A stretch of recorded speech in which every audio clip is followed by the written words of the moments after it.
ओम नमो भगवती वासुदेवाय। आज हम श्री गर्ग संहिता के अश्वमेध खंड का 21वां अध्याय सुनेंगे। इसमें हम सुनेंगे भद्रावती तथा राजा यौवनाश पर अनिरुद्ध की विजय। तो ये शुरू करते हैं। श्री गर्ग जी कहते तदंतर विमान पर बैठे हुए उषा वल्लभ अनिरुद्ध अपनी विजय दुंदुभी बजवाते हुए आकाश मार्ग से शीघ्र ही अपनी सेना के पास आ गए। उन सबको आया देख अक्रूर आदि यादवों ने मिलकर सारा कुशल समाचार पूछा और उन लोगों ने सब कुछ बता दिया। तत्पश्चात मूर्छा त्याग कर बक सहसा उठ खड़ा हुआ। वहां यादवों को न देखकर उसने अब पुत्र से रोषपूर्वक उनके चले जाने का कारण पूछा। तब भीष्म ने पिता से समस्त वृत्तांत कह सुनाया।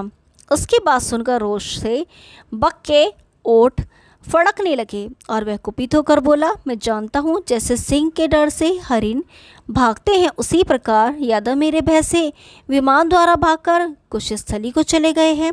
इसलिए मैं पृथ्वी को यादवों से सूनी कर दूंगा, इसमें संशय नहीं है। अब मैं कृष्ण के द्वारका में जाकर समस्त यादवों का संहार करूंगा।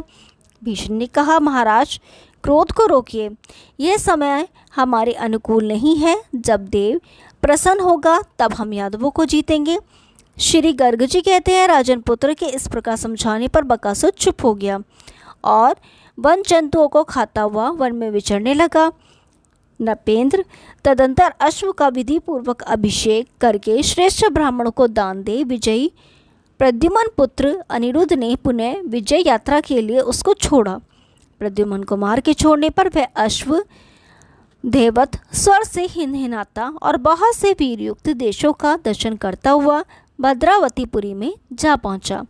राजेंद्र भद्रापुरी अनेक उपवनों से सुशोभित थी, पर्वत दुर्ग से घिरी हुई थी तथा रजतमय मंदिर उसकी शोभा बढ़ाते थे। बड़े बड़े वीर पुरुष उसमें निवास करते थे। राजा यौवनाश्व उस पुरी के रक्षक थे।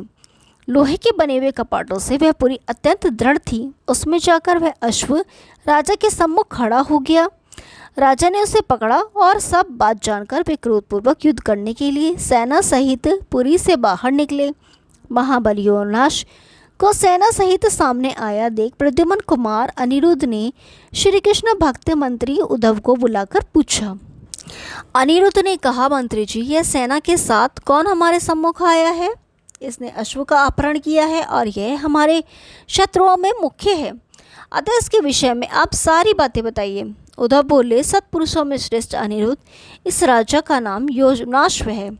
यह मरुधव देश के स्वामी का पुत्र है और अपने पिता के दिवंगत होने पर यह राज्य करता है। महाराज, अभी यह 16 वर्ष की अवस्था का है।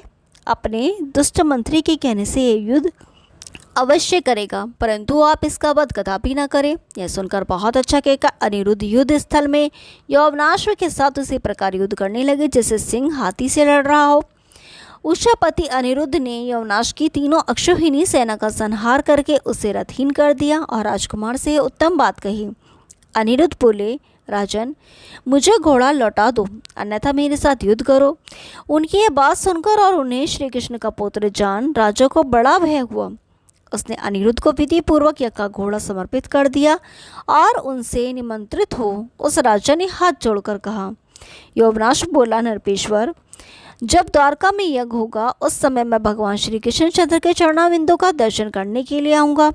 तदंतर अनिरुद्ध ने उसे उसके राज्य पर प्रतिष्ठित कर दिया। यौवनाश ने उनके चरणों में प्रणाम किया और विजयी अनिरुद्ध ने उस श्रेष्ठ घोड़े को पुनः विजय के लिए छोड़ा।